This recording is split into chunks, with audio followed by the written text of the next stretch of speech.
Hey everyone, welcome to this week's Ducks podcast, and we are talking all about mental health access for children.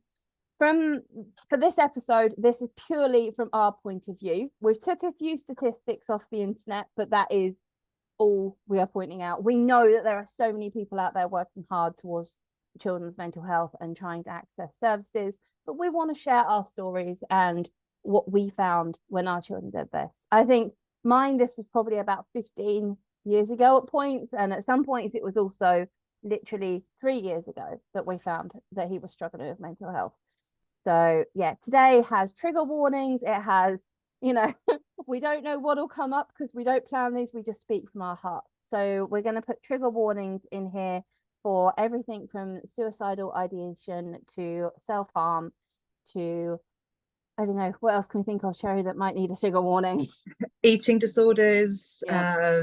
sort of everything. I think we need to just put a all round trigger warning, just A because, blanket trigger yeah, warning on this one. blanket So if trigger you are warning. listening along and these things are going to harm your mental health, this is not the episode for you. And you are welcome to listen, but it is completely at your own your own triggers. Let's put it that way. Yeah, We are also not saying anything against the NHS or any of the other mental health services available. We know that funding and everything is so hard in those areas that there are so many people that just want to help and they're being held back by systems that are not working for who needs them at the moment. So yeah, that is our completely and utterly way too sensible warning label on this episode. best to cover it I know, it's just one in of those case. things, isn't it? Yeah, so what Right. happens when you talk about a subject that you're passionate about? Yeah, and I think so. From That's it. Now that was all the trigger warnings, and I said you can either join us for this while we talk about our experiences with access to mental health and our children's, or you can skip to the next episode and it will be a little bit lighter of a subject. So, right, let's go, Cherry. Are you going to start this or am I? Well, it's funny because there are two different ways you can do it. Like, you can go all the way back, because I remember as a teenager my own mental health issues and going through that way. And I think back then, obviously, I'm at the other other side of halfway through my 30s, and it's, you sit there and go, I was going back quite a way, so you're going back sort of 15-20 years since I was really in the thick of it. And back then I think the waiting times were less. So I remember, I went to my GP, and first of all, it was, I know I got sort of, I think it was, I had palpitations. So I think to begin with, it was all, beta blockers and things like that. But my doctor had been my GP since I was a child. So he was wonderful, and I was very lucky. And originally we went in because I was suffering with sort of OCD tendencies. There was a lot of that sort of thing, which now as an adult, it's coming out that that was ADHD all along, but that's a whole other story. But I had, they put me in for CBT. That's what they put me in for. I don't remember having many sessions, but I remember going to the mental health clinic in my local town, and I felt very supported. I did. And I think looking back now from a mother's perspective, and my parents didn't really know what to do. They just let the doctors take over. And I can understand that. Like, if you're somebody who doesn't really understand it, and you think, well, it's best to let the medical professionals take over. I do understand that. But from a mother's perspective myself now, I want to be as in the know as possible. And I think this is where, when you're accessing mental health help for your children, try and do the research as well. Try and ask those questions. Because if your child is maybe accessing some counselling, find out as much as you can about that type of counselling, or whatever, so you can then talk with your children about it and understand it. And I think being in the know is what you need. Like, I'm not saying my parents were wrong. I was so grateful to them for, allowing, like, listening to me and allowing me to go to the doctors, and supporting me and taking me to my appointments. But it was never sort of discussed outside of the appointments. Whereas now, when my daughter, she had some art therapy, which was wonderful for Lily. She's such a creative girl. she would come out and I'd be like, tell me all about it. What did you learn? What was this? What was that? And she was very open. So I think it comes down to you as a person, I think. But yeah, I have had, there were good experiences and not so good experiences, but I have noticed a big difference between how it was and how it is, mainly because of numbers, I think, because these days obviously the lists are a lot bigger than they used to be, or it may be that it's not that and I just wasn't aware because I was younger, I was a child, I didn't know the lists. See, I had a really different experience. I had no one recognized that I was struggling with mental health issues at all. It was just not recognized, not seen. And like you, I'm not saying anything against my family. It just wasn't known. It wasn't known about. It wasn't talked about. It wasn't discussed. And I know that my mother had depression, but it was never considered that I was, because I was a child. Yeah. You didn't get depression as a child in those days. I'm closer to 40 now than anything else. I'm like 2 years and I'll be 40. Woo. You're just gonna celebrate it. I'm getting older. But it's more experienced. Yeah, that's the word for it, right? Yeah. But the knowledge wasn't there. No. And I think that's one of the big differences now, is not just the amount of time, but the amount of people trying to access it. You've got much more awareness of mental health difficulties and so many more people reaching out for help than you did then. And that's brilliant. It's absolutely amazing that people are recognizing it and can reach out and get the help they need, instead of being left just wondering what is wrong with them in this world, because that's kind of what I felt like for a long time. Even postnatal depression was completely missed. It was just like, you're ill. I'm like, okay, I've got a bug. It wasn't a bug. I had postnatal depression quite severely, and it was just missed because it wasn't looked for. I can put too much of a happy mask on for people to look further than that happy mask of, oh yeah, I'm fine, I'm just tired. It was not fine. I was just very, very, very much a people pleaser and wanting to put on this I'm okay front. And I don't like the prevalence of mental health problems that are coming forward in the world, but I also am so happy about it.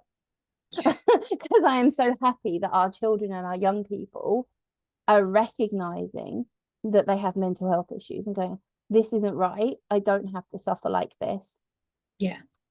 I can step into a space where I'm helped and supported.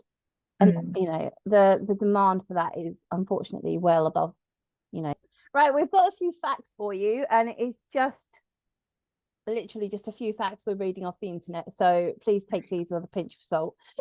Because unfortunately with research you do have to go deeper than what the news headlines say, but these are the kind of headlines that everyone can see and access at the moment. So Jerry, go away on the facts for us.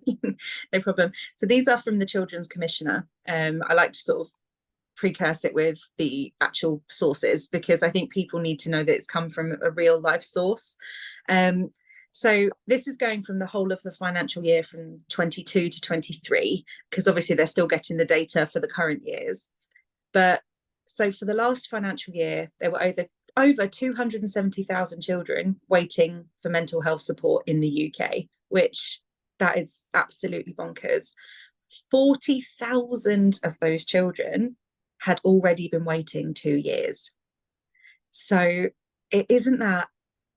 It's strange. I am always in two minds about this. That's so much, but in the same breath, that's children that people have gone, I would like you to get some help.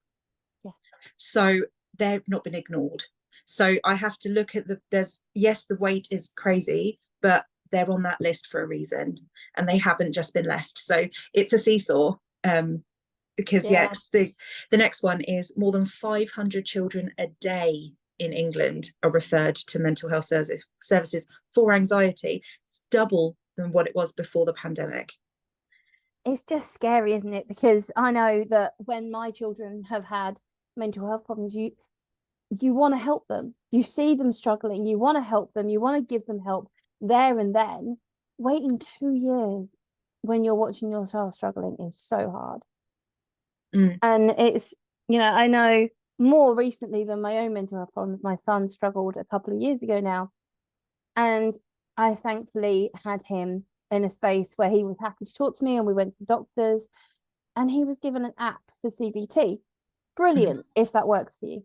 Yeah, if it works for you. If it works for you. But that was all he was offered. And he's neurospicy. CBT does not work for him, as it doesn't.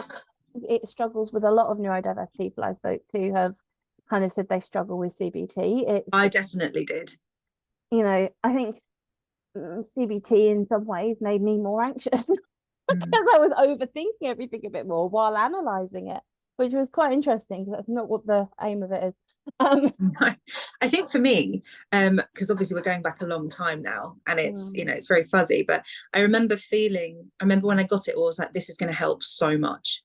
But then with my own spiciness, I then fixated over making sure that I was always jotting things down, writing things down. Like, I have to make sure I'm following this to a T, and I then completely obsessed over it, and it then was turning into another obsession for me that I couldn't miss, I couldn't forget, and then it actually turned into another one of the problems. Yeah. So the people were lovely, but it's, again, I think that's probably because obviously they were trying to help OCD, wherein it was actually ADHD. But again, I still appreciated the help.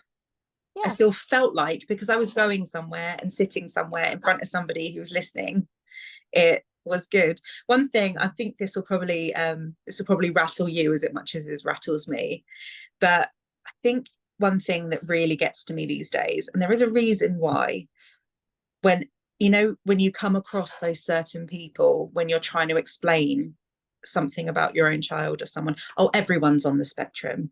Yeah. Or everyone's got ADHD, or everyone's got autism these days because it's fashionable. And I sit there, I'm like, okay, the reason why there are so many children these days getting diagnoses is because there is now the knowledge and the awareness and all of this. I said, no, there never used to be autism 60 years ago. There was. It was just hidden. It was not acknowledged. It was, you have to look at anything, any sort of medical thing, even if it's I read an amazing thing yesterday about fibromyalgia. They've now actually done the research and worked out where that comes from. So whereas a few years ago, fibromyalgia was no one understands that, what's that? Now there's science-based evidence behind it to show that it's an autoimmune disease. They've got this, that, and the other, and they're really researching it. And I'm like, this is what happens when anything medical, mental, physical, whatever, has enough time to be researched. And I said, these days, back then, if you've broken your leg and they didn't know what that was, you just had a chunky leg, like whatever. These days, if you break your leg, you break your leg. And I think people are so easy to jump on the bandwagon of going, oh, another autism, is it? I was like, no, you could say anything. Obviously, this is just me. You don't say that about something really serious, like a serious illness. You wouldn't say, oh, you've got that as well, have you? Because it's, popular. No. And I think there are always going to be people in any walk of life that don't understand, that won't give you the time, and maybe just don't talk to those people about it. No, it's hard, isn't it? It's that's what I was trying to say earlier. It's the reason the figures are so big is because we recognize it. Yeah, but which is great. The access to support hasn't kept up with the growth of recognition. No. It's like trying to deal with trying to use an iPhone and a Nokia. There's just very big differences. When we first started with this technology, let's try and use all that we do on our phones now on some of the first Nokias. It's the same with the healthcare system. We're trying to do all the latest things on the phones, but on the healthcare system, but we're still in the Nokia stage. We're not quite there. That's such a good way. Anyone who owns Nokias.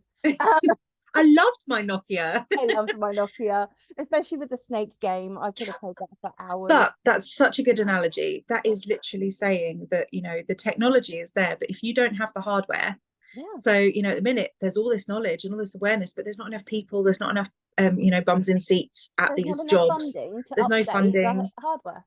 Yeah. And I Yeah. think that's where what we're trying to do is so important. Mm. So we're not claiming to say, we're not no way saying we are better than this, we're better than that. All we want to do is provide help and resources and information to people in the meantime, or a toolbox to start so you can have a better understanding of your own or your child's own emotions and mental health, so they can feel in themselves and talk about it if something feels wrong. And I think, I'm not saying we will, cut down these wait times. They're always going to be there. But if we can help in the smallest way young children to understand their emotions starting out, how much is that? Even if it just helps them go and sit in front of their GP and say, this is how I am feeling, isn't that a huge step? I think it is. I know that come February 2000 and what year? 25. There we go. I know what year I'm in. Honestly, people, I'm already next year. Next year in 2025 in February, we have the memberships opening up for the parents at like something stupidly priced like £25 a month or something. But it's full of workshops and courses that you can work through at your own speed and have office hours and support and ways that you can start to explore how to support your children at a really affordable price for people. And I'm getting royally told off by quite a few people for putting my services at that price, but the idea is that everyone can access that. Accessibility is the most important bit. You can access a community, support videos, the wine and wine sessions where we can just chat, and obviously the podcast as well. There will be so much support for families, and it's brilliant because we've started Dreamweavers off and we're kind of bringing out new things all the time going forward that realistically you won't even see all of it until next September because it's just not there. But every time something new comes out, I get so excited. I'm like, this is in February, and you can ask us about it and we can put you on the waiting list. But the realism is exploring and understanding your child's mental health will empower you to be able to help them and to get them help. Like Cherry said before, we have you go into these services, you use them, you finally get help for your children. And like when my son was shown the app, he was like, it's not going to work for me. But he's also grown up with me. He's very vocal about his mental health and he knows what he's looking at, and he knows I do as well. Not everyone is that lucky. So if you've gone to somewhere and you've been given an app and you're like, oh, that should fix it, that should work, you want that to work because you're watching your child struggle. You want those fixes to work. But if you don't understand those fixes and how they're going to work, you also can't support your child while they're working with them. Yeah. Which is such a key thing when you're working with mental health, is to, quite often making changes and micro changes in a house can have such a huge effect on our young people that it's scary. I have clients where we'll have a 20-minute chat and they're like, they come away and go, oh my God, that was micro changes, but it really worked. How did that work so well? It's really small, but really powerful changes can really help. And one of those is empowering you as parents to have the knowledge to help. And there's a very big difference between mental health and mental well-being. So obviously what we do is we help mental well-being, which we hope will help mental health and at least awareness as the young people get older, because that way, if they are struggling, it doesn't necessarily stop them struggling, but it lets them know how they can communicate their struggle and lets them know that you have you can help them through it and you can get the help. So it does, like Cherry said, it bridges that gap, and you can support your family while we're having to wait for the systems that will catch up eventually. They are doing so much work to try and catch up with the mental health services. And I've seen statements from Mind and things about how they want to get new legislation through, and that's amazing, and I cannot wait until they start to really pick that up. But in the meantime, it's empowering families to go, actually, I can do this, and it might not fix it. I doubt it will fix it, but it can at least help. Absolutely. That was a rant. No, it wasn't. It was brilliant. And that's the message we're trying to convey. Like, for me, I think if I'd known, sort of knowing that there would be something in the meantime, if you are just starting out on your referral journey and you have a child and they go, it's going to be a 3-year wait, it would be easy for you to say, easy to get angry. A lot of the time, the person you're standing in front of will get the brunt of your anger. And I think it's hard to go, because it's frustration. You're not angry at them, you're angry at the system. You're angry at, you're a parent. You go into mother bear mode or father bear mode. You want to look after your little ones. Yeah. But we've got to remember that the people that are trying to help us, they've referred, they've done all they can, because there are so many people in between.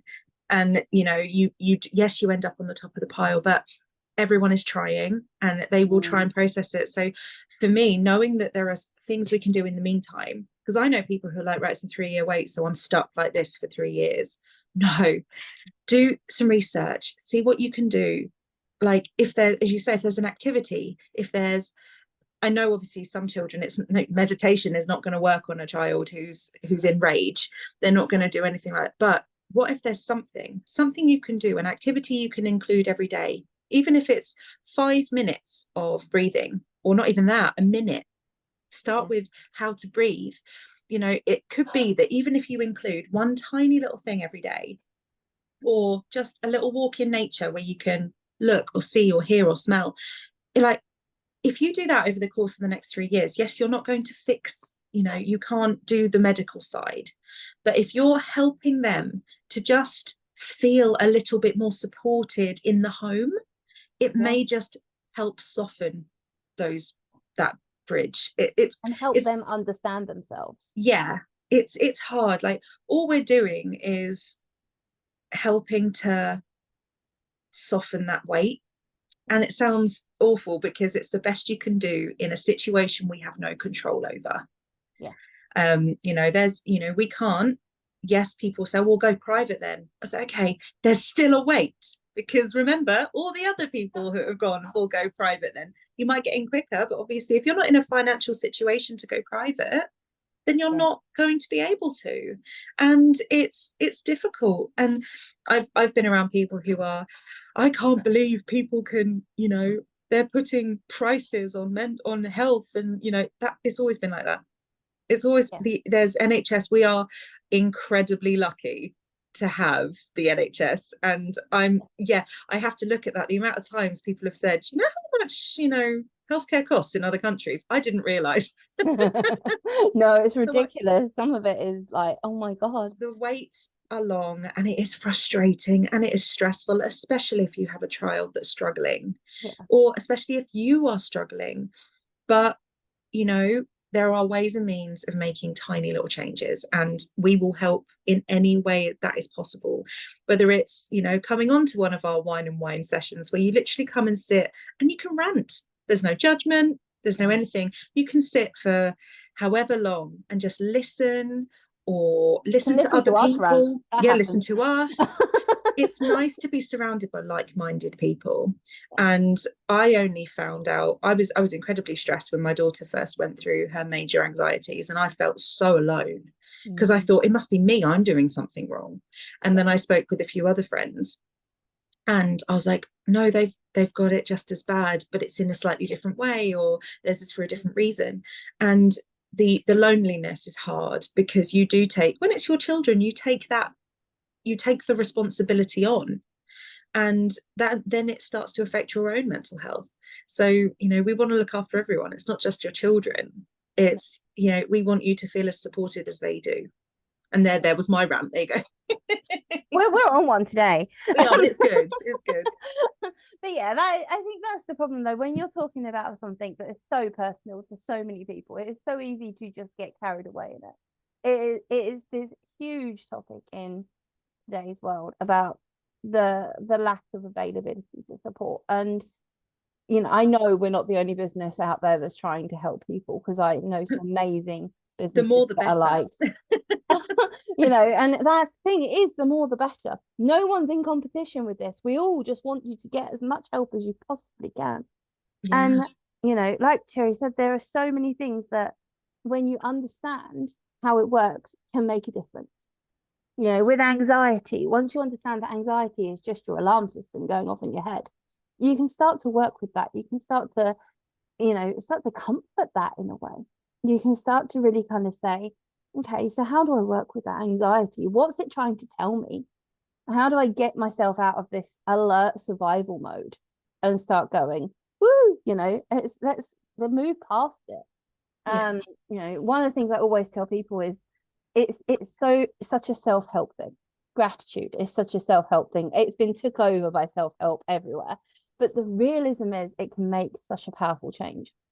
If you don't sit there and just pay lip service. Yeah, I wrote my 3 gratitudes down this morning. I've done it. Does not make a difference in your brain. If you actually sit and focus on what gratitudes are, why you're grateful for them, and really dig deep into them, they can really change the pathways in your brain. It is beautiful research on it about how gratitude can make differences. But because it's such a known thing, we lip service it. We don't go into it. We just touch the surface. And it's kind of the same with self-compassion. You start talking self-compassion and it gets, oh, that's hippie stuff. It's not. It's a really powerful research piece of self-growth that can do some amazing things for people. If you change your mindset from beating yourself up all the time to loving yourself, then that is so powerful. And it's one of the main things that I teach when we're working with anxiety is start loving that anxiety. Start actually accepting it's there and start talking to it and communicating with it and sitting with it. And that will be such a powerful change. I think when I was at my most depressed in the years gone by before I learned psychology or any of it, I found one of my most powerful changes was letting go of the guilt of not feeling well. Because it was just a circle. It was a spiral for me. I would be feeling guilty because I wasn't doing things. And then I wouldn't do things because I felt so bad and depressed and I couldn't do it. And I got stuck in this circle.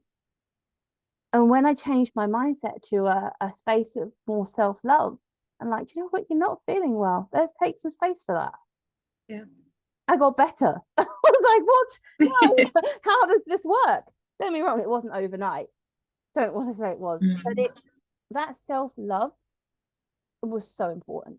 And it is so much bigger than a mindful moment here or there or a meditation of self-kindness. It is making sure you put yourself first every single day.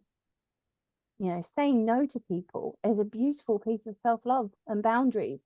If you are so important, if you are not the one that's there, then you can say no. They might be pissed, they might be angry. Oh God, now I'm gonna have to duck it out. Oh no, it might be beeped. Oh no, I've got a beep. But the point is, if you keep saying yes to everything, you won't be there to say no. Yeah. And people need to understand that. And you need to give yourself space for this self-love. And it is such a simple but really difficult change. And that would be my biggest tip for anyone whose children are struggling, their young people are struggling around them, is teach them to love themselves. Yeah. And love yourself. To love themselves by showing them how to do it. Yeah. Because if you don't love yourself, how the hell are you going to teach them? Absolutely. And the one, like the analogies that always come around in my head is I never really understood it as much as I do now. It's the putting your own mask on an airplane before you put a child's on. Yeah. And I never understood that, because growing up, you always thought that is so mean, like do me first, like whatever. But you have to look at it. If you lose your oxygen, you can't then help your children. And it's the same with mental health. You need to put that mask on so you are ready to help them. If you help them and then you pass out, and it's the same in mental health.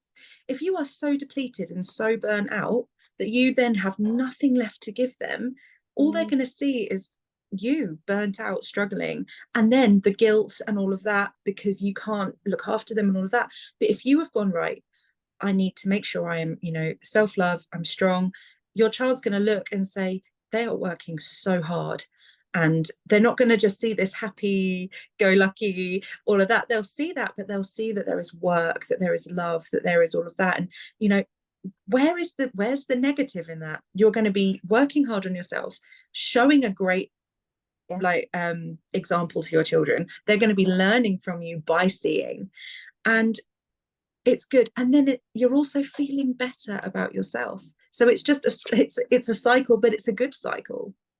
And So the thing is, it's so easy when your child is struggling to want to quit everything that is good for your mental health first, because you're too busy focusing on them. Mm-hmm. And I get that. I go away lots, probably about 7 times a year to self-development things, and do a lot of other self-development things to keep what I have referred to affectionately for the last 5 years as my balance, mm-hmm. to keep my mental health. And there have been times when my boys haven't been great, and I'm like, oh, I shouldn't go away this year. I should stay at home with them. And they've gone, sod off, go away. But that's because they've seen my growth and my change, and that is important to my mental health, and that it is my balance to take care of myself. And I can sit here and I can help them because I am in the position that I have helped myself first. Yeah. And I think it is, like you said, the amount of people I talk to who are so exhausted because they do not have the help there. But you've got to make the space for you. And like I said, there are a lot of people who don't have the help, but you can look for those micro moments of self-care. If you're having 5 minutes with music in your ears and you're doing 5 other things at the same time, it can still be self-care. It's just how you think of it, and it's changing your wording around the things you're doing. So true. Self-care can be, I think I've done this in another podcast, so this might be repeating myself, people, but it's so important. Repeat away. But sitting here talking to Cherry, drinking, sharing, kind of connecting with another human being is self-care.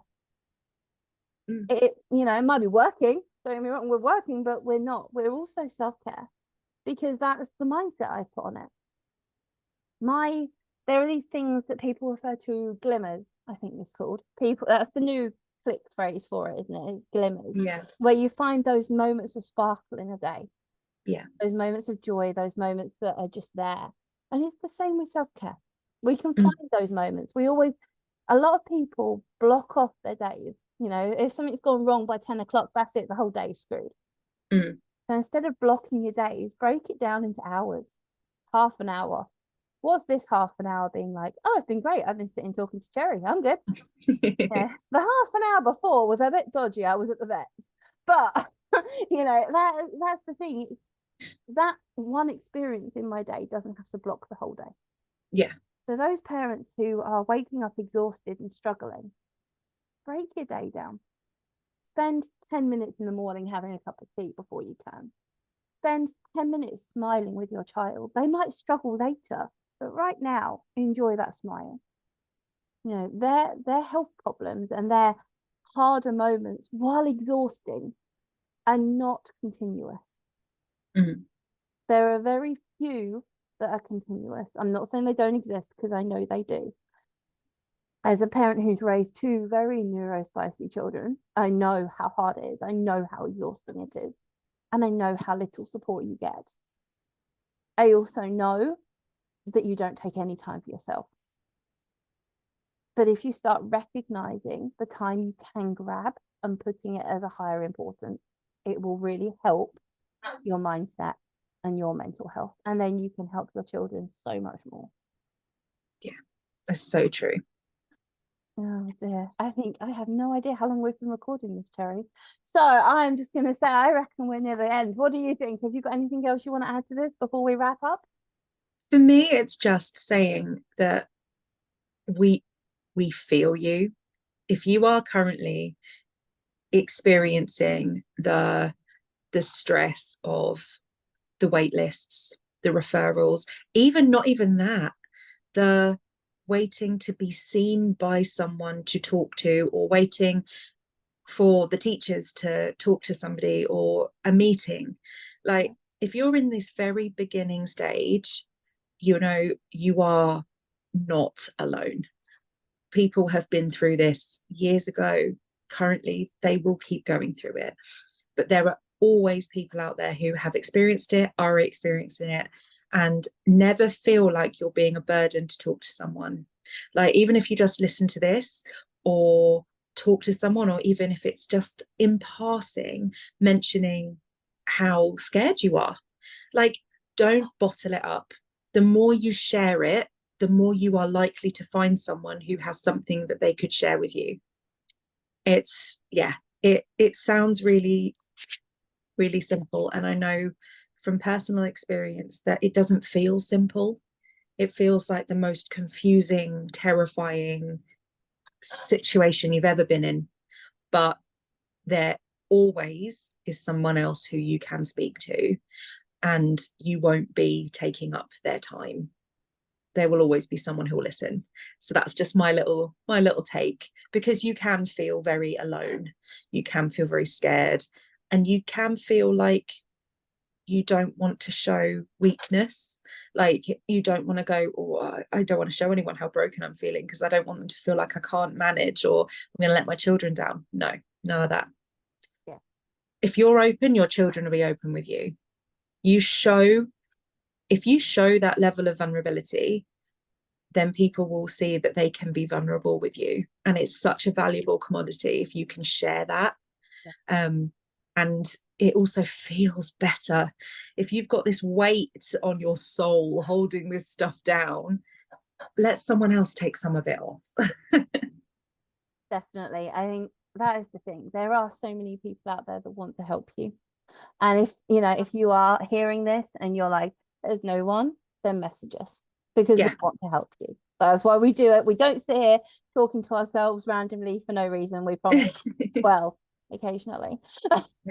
Or jump onto our Facebook community. Yeah. If you jump onto our Facebook page, we our wine and wine session, or just pop on and see, we post daily prompts to ask a question or have a think, or every day there is a different post, and you may find someone comments something that resonates, or it makes you ask a question you hadn't thought about. Like, join up, because it's free. Join along to our little free group, and we're hoping to build a community that you can feel safe in. Yeah, no, definitely. Do you want to come? Just come and have a look, because we have so much that we want to help you with, and we don't want you to feel alone. So anyway, that is the end of this really kind of different episode of Ducks. It has been, it's something that we just can't ignore, that we really wanted to share with you. So hopefully you've got something from it, and hopefully you at least know that you're not alone out there in the world if you're struggling. And come join us for the next episode, because that will be our Christmas special, which has got Cherry in a Christmas jumper, which was I couldn't stop smiling, because honestly, you'll just have to wait and see. The Christmas jumper is brilliant. But we will also, for everyone out there who is struggling and feeling alone in this season, we are also running an extra one that will go live at 10 o'clock on YouTube on Christmas Day, and it is just a shared space for anyone who is struggling right now. And it will just be me and Cherry pottering in the background. But if you're feeling alone, maybe it can help you feel less alone this season, because it's not always the easiest time of year for people, and we understand that. It's not always the easiest time of year for us. So anyway, thank you, John, for joining us for this episode. Please subscribe, like, share, comment, do whatever you're supposed to do, and it says below in the box. And we'll see you next time. So take care of yourself. Bye. Bye.